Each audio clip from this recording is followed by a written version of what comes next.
Bom dia, povo de Deus. Eu tenho buscado conhecimento da palavra de Deus para me fortalecer espiritualmente e cada dia melhorar como cristão. O que me chamou a atenção nessa manhã foi o livro de Malaquias. Hoje eu passo a ler Malaquias 1, versículo 1 ao 3, que diz assim: a ingratidão do povo. Peso da palavra do Senhor contra Israel por intermédio de Malaquias. Eu vos tenho amado, diz o Senhor, mas vós dizeis: em que nos tens amado? Não era Esaú, irmão de Jacó? Diz o Senhor: todavia amei a Jacó e odiei Esaú, e fiz dos seus montes uma desolação, e dei as suas heranças aos chacais do deserto. O que quis dizer? O peso da palavra de Deus contra Israel. Os profetas não transmitiam ao povo mensagens próprias, mas falavam de forma clara e direta o que do céu era ordenado por meio de Malaquias. O Altíssimo chama seu povo em uma audiência para anunciar sua decisão. As palavras de Deus não eram amistosas e consoladoras, mas pesadas, devido à diferença em qual ele vinha sendo tratado. Suas reclamações eram baseadas nas provas de desobediência e infidelidade dos líderes espirituais do povo. Assim, a centena divina foi o último grito de Deus contra a máscara da hipocrisia que todos usavam. Após isto, seguiu-se um período de 400 anos sem a presença dos novos profetas ou de revelações, até a vinda do Messias. Todos os que desprezavam a Deus e a sua palavra estavam sujeitos ao mesmo juízo, que ocorrerá com muito mais rigor àqueles que estão na casa de Deus, mas os rejeitam, pois são conhecedores da verdade. Somente o arrependimento sincero pode reverter uma sentença divina, mas isto deve acontecer rapidamente, antes que seja tarde demais.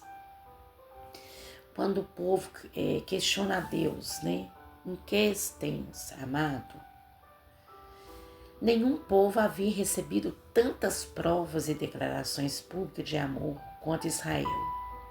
Mesmo assim, a nação foi capaz de duvidar. Os israelitas foram escolhidos e amados imerecidamente.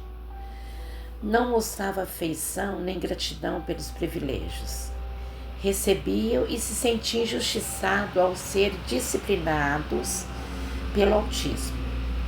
Porém, se esquecia do que colhia as consequências do seu afastamento espiritual.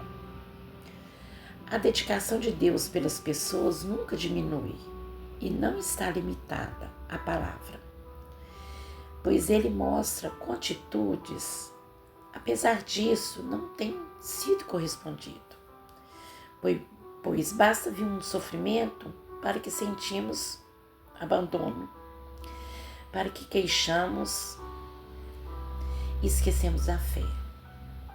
Quantos são aqueles que diante das lutas ficam duvidosos, em vez de lembrarem da fidelidade e do amor que manifesta no início da fé? Quando disse Jesus: eu odiei a Saul, o desprezo de Saul pelo legado do seu pai é retratado ao trocar uma benção por um prato de lentilhas. Vocês podem ler Gênesis 2, capítulo 24 ao 34, que vai estar falando sobre o nascimento de Saul, E vai mostrar para vocês o que aconteceu. Então, quando Esaú, teve essa atitude, revela que não havia espaço para o Senhor em seu coração. mas apenas para si. Dessa forma, assim como desprezou a Deus, Esaú foi desprezado por ele. Quem é capaz de receber um tesouro inestimável e jogá-lo no lixo? Certamente ninguém. Mas é que acontece quando não se dá valor à comunhão com Deus. O cozido de lentilhas tem enchido os olhos de muitos que gastam sua vida se empenhando apenas para conquistar bens materiais, sucesso ou carreira promissora, e não se atentam para o destino de sua alma. No texto, o texto de Malaquias, ele confronta a ingratidão e a hipocrisia do povo de Israel. Deus reafirma seu amor incondicional, mas repreende severamente o sacerdote por oferecer sacrifícios defeituosos e de má qualidade no altar. O que seriam esses sacrifícios defeituosos? É oferecer a Deus as sobras em vez do seu melhor. Isso acontece quando entregamos a Deus o tempo que restou do dia, em vez de estabelecer um momento de qualidade e prioridade. Outro sacrifício que Deus não aprova: ofertas financeiras de má vontade, contribuir com a igreja ou com o próximo do que sobrou. O serviço parcial, exercer dons e talentos na comunidade buscando reconhecimento próprio ou servir sem amor. O pior, a falta de integridade. Viver uma vida cristã dividida ou a obediência parcial aos ensinamentos, mantendo um pecado de estimação e amor de fações impuras. É importante que registrar a declaração de amor incondicional de Deus por Israel, mas também revela profunda ingratidão e cegueira espiritual do povo. Eu sempre os amei, mas vocês me perguntam como é que nos amastes? E o Senhor responde: Esaú era irmão de Jacó, mas eu amei Jacó e desprezei Esaú. Fiz dos montes de Edom uma desolação, e a sua herança aos chacais do deserto. Esse texto, esses versículos deixam bem claro a soberania e eleição. A decisão de Deus ocorreu antes mesmo dos gêmeos nascerem, ou fazerem o bem ou o mal.